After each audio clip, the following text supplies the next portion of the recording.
और तो बच्चों सब ठीक हो। आई थिंक आपने प्रिपेयर जो है वो कर लिया होगा अपना एग्ज़ाम। कल 17 है और आपका एग्ज़ाम जो है मैथ्स का है, क्लास 10th का। ऐसे ही 23rd को जो है वो 12th क्लास के जेके बोर्ड्स के एग्ज़ाम स्टार्ट हो रहे हैं और सेम 28th को हमारे 11th क्लास के बोर्ड के एग्ज़ाम जो है वो स्टार्ट हो रहे हैं। देखिए, बार बार आपका कॉल आ रहा है कि भाई ये 15% रिलैक्सेशन है क्या। तो यहाँ पर 15% रिलैक्सेशन कुछ नहीं है बेटा।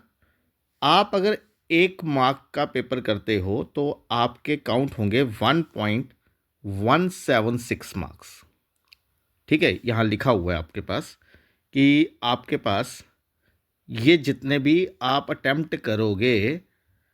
अटेम्प्ट जितने भी करोगे वो मार्क्स आपके हो जाएंगे 1.176 के साथ मल्टीप्लाई। मतलब 1 मार्क को वो मानेंगे 1.176।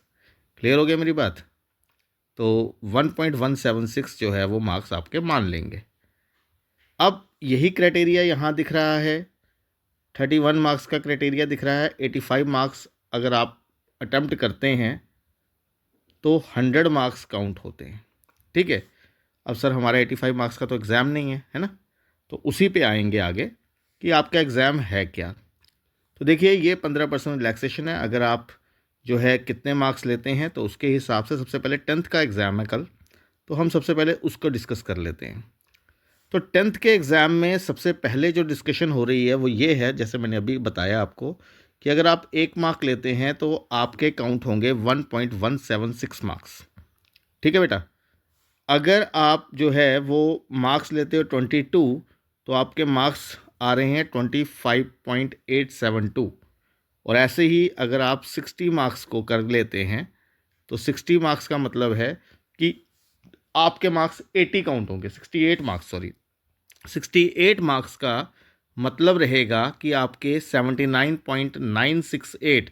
कैसे हुआ ये वही हुआ कि आपके मार्क्स जो फाइनल स्कोर आपके पास बनने वाला है वो कितना बनेगा, वो बनेगा अटेम्प्टेड मार्क्स जो आपने किए इनटू 1.176। क्लियर है मेरी बात? तो ये चीज़ आपने दिमाग में रखनी है। अब बड़े बच्चे ये कह रहे हैं कि सर हमारे मार्क्स कैसे आएंगे, तो सवाल है, उसका जवाब सुनो। देखिए, 80 मार्क्स के पेपर में आपको चाहिए होते हैं बेटा 26 मार्क्स। क्लियर है? तो आपकी बनती है क्लास 10th में 33%। इसको हम पास परसेंटेज बोलते हैं। लेकिन जो आपकी 11th-12th क्लास है वहाँ ये परसेंटेज आपको 29 मार्क्स की चाहिए होती है, मतलब 36% चाहिए होती है, एक्सेप्ट इंग्लिश का पेपर छोड़कर। 11th-12th के लिए 29 मार्क्स, इंग्लिश में 26 ही, लेकिन 10th क्लास में 26 चाहिए 80 में से पास होने के लिए। अब कुछ बच्चे का क्वेश्चन ये है कि सर कुछ टीचर्स हमें बता रहे हैं कि 23 मार्क्स आएंगे तो आपके 26 काउंट हो जाएंगे। तो यहाँ देखिए, नीचे हमने यहाँ पे लिखा है कि 23 का मतलब है आपके पास 27 मार्क्स बनेंगे। ठीक है, हालांकि 22 वाला पास हो जाएगा क्योंकि 25.872 है, राउंडिंग नंबर आपको पता है, तो 26 ही काउंट होगा ये। तो 22 मार्क्स अगर आपने लिए तो इक्वल टू वो 26 मानेंगे बेटा। समझ आई मेरी बात? ये नहीं है कि रिपोर्ट कार्ड पे आपके 22 मार्क्स कल आ जाएंगे और आप कहो सर आपने कहा था कि हम पास हो जाएंगे, तो नहीं बेटा। आपको एग्जामिनर जो चेकिंग करेगा वो 22 दे रहा है, पर जब बोर्ड के पास वापस से उसको चेकिंग हो जाएगी और 15% रिलैक्सेशन के साथ आपको एड ऑन मार्क्स मिलेंगे तो वो 26 होंगे। इसका मतलब ये है कि 68 मार्क्स का बन जाएगा 80 मार्क्स। ठीक है, क्लियर है? अभी भी शायद क्लियर नहीं हुआ। तो देखिए, कई पेपर्स 11th-12th के 70 मार्क्स के आते हैं, तो उसमें आपका जो है 60 अगर आप करते हैं वहाँ पर 60 मार्क्स का पेपर तो वो 70 का काउंट हो जाएगा। ठीक है, ऐसे ही आपके 60 मार्क्स के कुछ पेपर्स होते हैं। देखो, 70 मार्क्स के पेपर कौन से हैं, जैसे फिज़िक्स, केमिस्ट्री, बायोलॉजी, मैथ्स, ये 70 मार्क्स के पेपर हो जाते हैं। मैथ्स नहीं होता, मैथ्स 80 का होता है। तो ऐसे ही कुछ 60 मार्क्स के पेपर हो जाते हैं। ठीक है, उसमें आपके पास जो है ये क्राइटेरिया रहता है। देन आपके पास ये 100 मार्क्स का पेपर जो है, इसमें आपके 85 मार्क्स आने चाहिए। तो आई होप कि आपको ये क्लियर हो गया होगा कि आपको मार्क्स कैसे आने चाहिए और कितने आपने अटैम्प्ट करने हैं।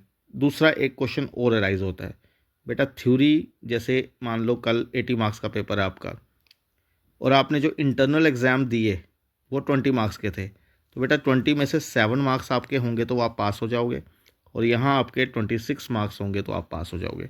ये नहीं है कि आप दोनों को प्लस करोगे तो पास हो जाओगे। देखो 26 और 7 कितने होते हैं, 33% 100 में से। लेकिन आपको सेपरेटली इंटरनल एग्ज़ाम पास करना है जो स्कूल की तरफ से मार्क्स होंगे, 20 मार्क्स हर पेपर के लिए, 10th क्लास के लिए, ऐसे ही 11th-12th के लिए भी जितने जितने मार्क्स होंगे वो इंटरनल एग्ज़ाम अलग पास करना है और एक्सटर्नल थ्योरी एग्ज़ाम अलग पास करना है बेटा, ठीक है। और लास्ट में मैं वापस से रिवाइज़ करवा दूं आपको कि भाई आपके पास रिलैक्सेशन तो है, लेकिन आपने क्या करना है, स्टार्ट में 68 मार्क्स का पेपर आपने कर लेना है। जैसे कल 10th का पेपर है, 68 मार्क्स का पेपर आपने वो करना है, क्योंकि स्टार्टिंग में ना रीडिंग टाइम मिलता है आपको।